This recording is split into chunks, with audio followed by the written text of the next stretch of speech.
di awal ini kita perlu tahu dulu nih apa yang namanya penghimpunan dana yang ada di perbankan syariah.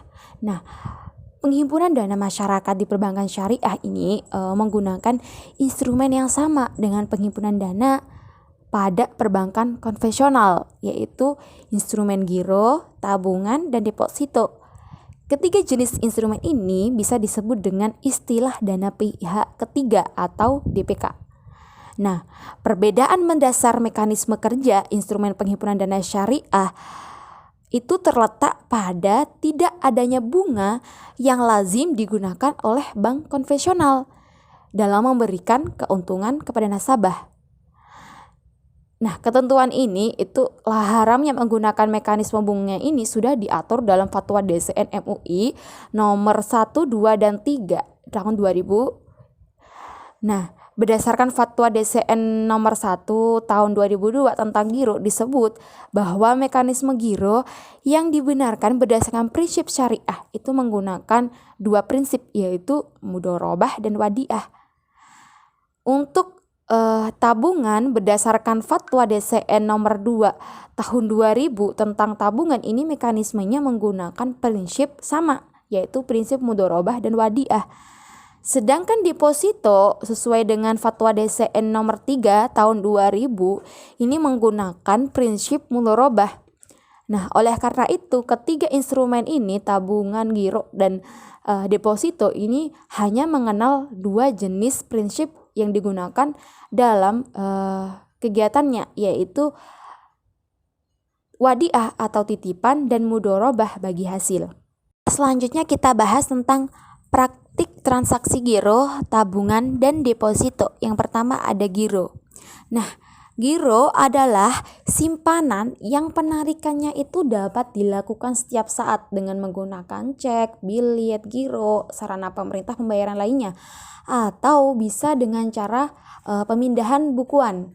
Nah, dalam perbankan syariah yang saya jelaskan tadi bahwasanya untuk mekanisme giro ini ada dua prinsip. Yang pertama wadiah atau titipan dan mudharabah atau bagi hasil. Yang kedua ada tabungan. Pengertian tabungan menurut Undang-Undang Perbankan nomor 10 tahun 1998 itu menjelaskan bahwa tabungan adalah simpanan yang penarikannya hanya dilakukan menurut syarat-syarat tertentu yang disepakati, tetapi tidak dapat ditarik dengan cek, bilet giro, atau alat lainnya yang dipersamakan dengan itu. Jadi untuk mengambil uang tabungan ini atau simpan di tabungan ini harus melalui beberapa syarat-syarat yang sudah disepakati di awal ya. Untuk tabungan syariah sendiri adalah tabungan yang dijalankan berdasarkan prinsip-prinsip syariah. Seperti yang saya jelaskan di awal, menurut Fatwa DCN nomor 2 itu tahun 2000 itu menjelaskan bahwasanya untuk tabungan ini berdasarkan prinsip mudharabah dan wadiah. Yang ketiga ada deposito. Berdasarkan ketentuan Undang-Undang nomor 10 tahun 1998 itu menjelaskan bahwasanya deposito adalah simpanan yang penarikannya hanya dapat dilakukan pada waktu-waktu tertentu berdasarkan perjanjian nasabah penyimpan dengan bank atau pada saat jatuh tempo. Jadi untuk deposito ini biasanya bisa diambil 1 tahun, 2 tahun, atau sesuai dengan kesepakatan lah, intinya seperti itu. Baik, di sini saya akan menjelaskan tentang produk-produk penghimpunan dana. Dalam bank syariah sendiri, produk-produk penghimpunan dana ini dapat diterapkan berdasarkan prinsipnya masing-masing giro wadiah. Yang pertama, wadiah adalah giro yang harus mengikuti fatwa DSN tentang wadiah yang bersifat titipan. Selanjutnya yaitu ada jenis-jenis wadiah. Yang pertama ada wadiah yat amanah atau kepercayaan, di mana si penerima titipan ini tidak boleh memanfaatkan barang titipan tersebut sampai diambil kembali oleh si penitip. Yang kedua yaitu ada wadiah yat damanah atau simpanan yang dijamin, di mana titipan yang selama belum dikembalikan kepada si penitip dapat dimanfaatkan oleh penerima titipan. Yang selanjutnya itu ada perubahan status dari wadiah yat amanah menjadi wadiah yat damanah. Perubahan tersebut terjadi apabila harta dalam titipan itu telah dicampur. Penerima titipan menggunakan harta titipan, penerima titipan membebankan biaya layanan kepada penitip, Adapun juga jenis produk pendanaan berdasarkan konsep wadiah. Yang pertama ada tabungan wadiah, simpanan yang penarikannya itu hanya dapat dilakukan menurut syarat tertentu yang telah disepakati, tetapi tidak dapat ditarik dengan cek atau alat yang dapat dipersamakan dengan itu. Yang kedua yaitu ada giro wadiah. Dalam transaksi giro wadiah ini, nasabah itu bertindak sebagai penitip dana dan bank itu bertindak sebagai penerima dana titipan. Yang ketiga yaitu ada mudorobah. Dalam fikih Islam, mudorobah sendiri ini merupakan salah satu bentuk kerjasama antara rob al-mal atau investor dengan seorang pihak kedua atau mudorib yang berfungsi sebagai pengelola dalam berdagang. Mudorobah merupakan transaksi penanaman dana dari pemilik dana kepada pengelola dana untuk melakukan kegiatan usaha tertentu yang sesuai dengan syariat Islam, dengan pembagian hasil usaha antara kedua belah pihak berdasarkan nisbah yang telah disepakati sebelumnya. Konsepnya yang pertama yaitu akad usaha dua pihak. Kedua, dengan menerapkan mudorobah pada tabungan dan deposito nasabah bertindak sebagai selaku sohibul mal dan bank bertindak sebagai mudorib. Yang ketiga yaitu nasabah dan bank harus menyepakati nisbah bagi hasil ketika pembukaan tabungan dan deposito mudorobah. Yang keempat yaitu simpanan dalam tabungan dan deposito mudorobah hanya dapat ditarik setelah jangka waktu tertentu atau tidak dapat ditarik sewaktu-waktu. Hal ini untuk memastikan dana tersebut digunakan dalam usaha bank. Dilihat dari segi kuasa yang diberikan kepada pengusaha, mudorobah sendiri ini dibagi atas dua jenis, yaitu ada mudorobah mudlaqah atau investasi tidak terikat, dan mudorobah muhaido atau muhayyada atau investasi terikat. Transaksi pembayaran bagi hasil akad deposito menggunakan akad mudorobah. Akad adalah suatu yang menjadi tekad seseorang untuk melaksanakan, baik yang muncul dari satu pihak maupun yang muncul dari dua pihak. Secara khusus, akad yaitu keterkaitan antara ijab atau pernyataan penawaran dan qabul, pernyataan penerimaan kepemilikan, dalam lingkup yang disyariatkan dan berpengaruh pada sesuatu. Akad produk deposito ini yang saya coba jelaskan menggunakan akad mudorobah yang dirancang sebagai sarana untuk investasi bagi masyarakat yang mempunyai dana berlebih. Produk deposito di mana nisbah bagi hasil yang diberikan setiap bulan dan dapat diambil secara tunai atau langsung ditabung ke rekening nasabah. Produk deposito mudorobah menyediakan beberapa pilihan yang sesuai akad yang telah disetujui dalam jangka waktu yang sudah ditentukan, karena setiap bank itu mungkin sudah melakukan seperti ada paketannya seperti itu, dengan nisbah bagi hasil sebagai berikut. Jangka waktu untuk deposito mudorobah dalam 1 bulan itu pembagian nisbahnya 25% untuk nasabah dan untuk pihak bank itu sebanyak 75%. Dan jangka waktu deposito mudorobah dalam jangka 3 bulan untuk pembagian nisbahnya yaitu 35% untuk nasabah dan untuk bank sebanyak 65%. Dan dalam jangka waktu 6 bulan pembagian nisbahnya 40% untuk nasabah dan untuk pihak bank sebanyak 60%. Dan yang terakhir dalam jangka waktu 12 bulan, pembagian nisbahnya untuk pihak nasabah sebanyak 45% dan untuk pihak banknya sendiri sebanyak 55%. Slide selanjutnya, karakteristik deposito mudharabah adalah simpanan yang penarikannya hanya dapat dilakukan pada waktu-waktu tertentu menurut perjanjian akad antara si penyimpan dan bank pada saat jatuh tempo dengan mendapatkan bagi hasil yang telah disepakati. Adapun karakteristik deposito mudharabah sebagai berikut. Yang pertama, jangka waktunya ada yang 1 bulan, 3 bulan, 6 bulan, dan 12 bulan.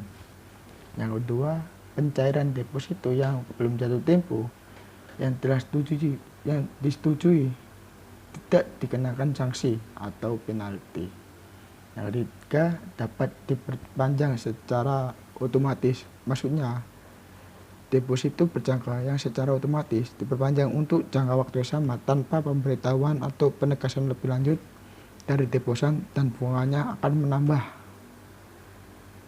nominalnya pada setiap kali perpanjangan. Jadi secara otomatis berpanjang. Yang keempat, deposan bisa atas nama perorangan, lembaga, atau badan usaha dan lain-lain.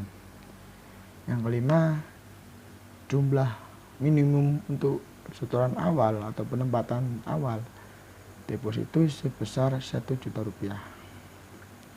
Yang keenam, metode perhitungan bagi hasilnya atau nisbahnya menggunakan sistem saldo rata-rata harian. Yang ketujuh, setiap bagi hasil deposito otomatis akan dipotong pajak penghasilan, kecuali ada surat restitusi pajaknya.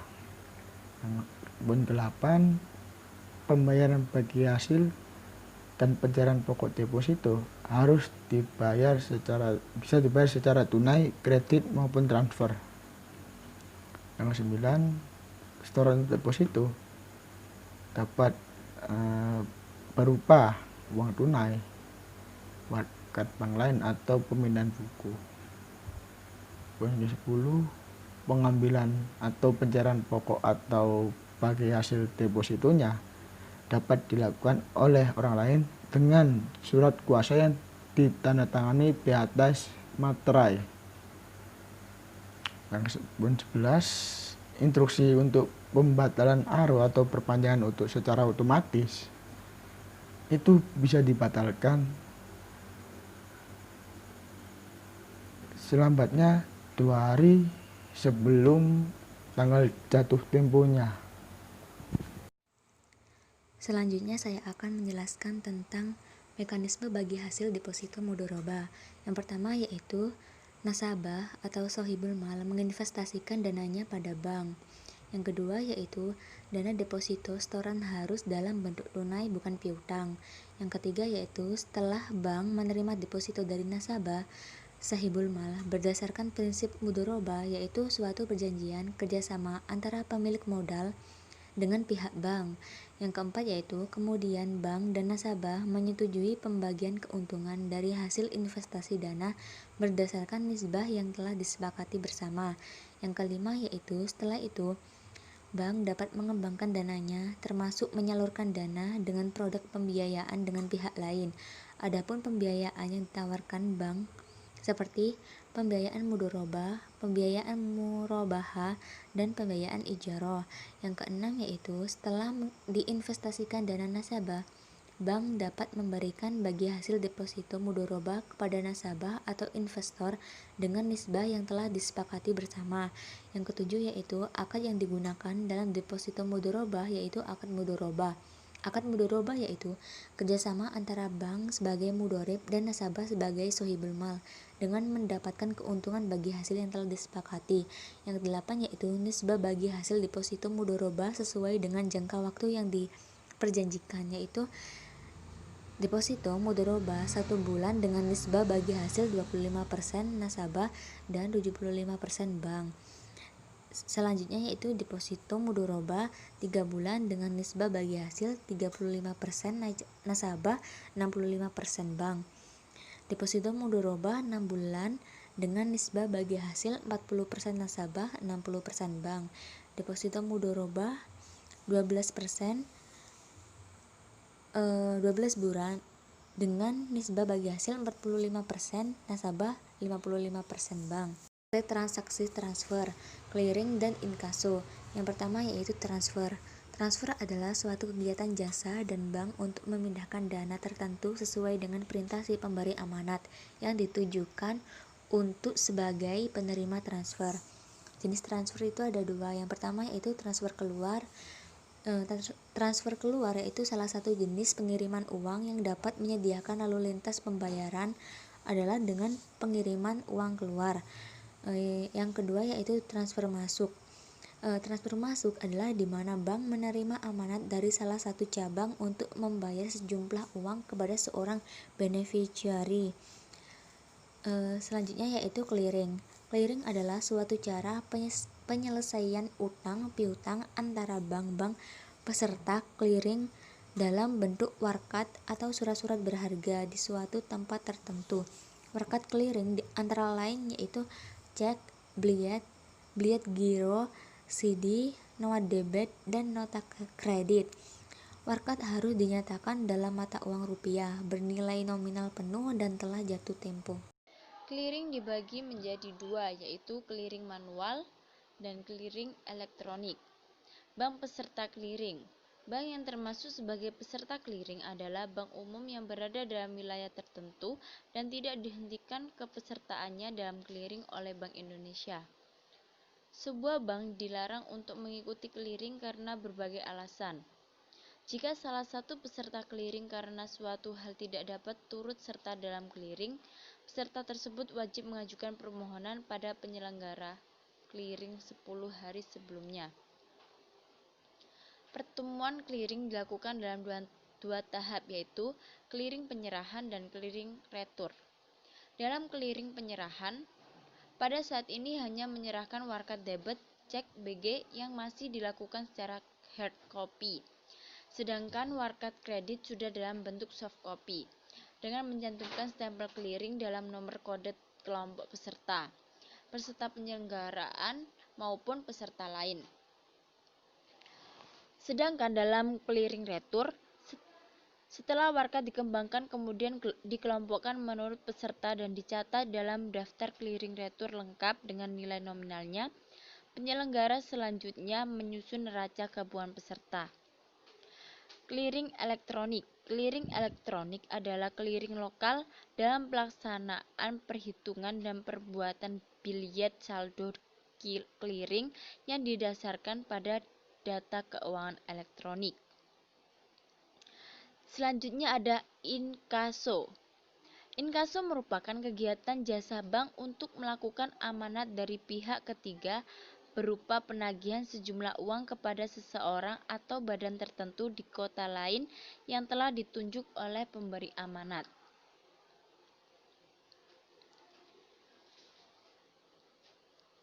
Yang pertama ada warkat inkaso. Warkat inkaso dibagi menjadi dua, yaitu warkat inkaso tanpa lampiran dan warkat inkaso dengan lampiran.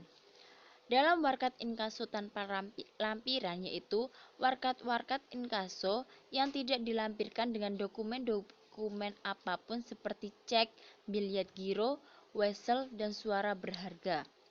Sedangkan warkat inkaso dengan lampiran yaitu warkat-warkat inkaso yang dilampirkan dengan dokumen-dokumen penting.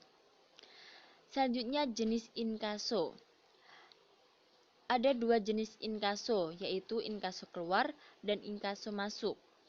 Dalam inkaso keluar, merupakan kegiatan untuk menagih suatu warkiat yang telah diterbitkan oleh nasabahnya sendiri untuk menagih warkat tersebut amanat dan nasabahnya sendiri untuk menagih warkat tersebut kepada seseorang nasabah bank lain di kota lain. Sedangkan inkaso masuk merupakan kegiatan yang masuk atas warkat yang telah diterbitkan oleh nasabah sendiri. Dalam kegiatan inkaso masuk, bank hanya memeriksa kecukupan dari nasabahnya yang telah menerbitkan warkat kepada pihak ketiga.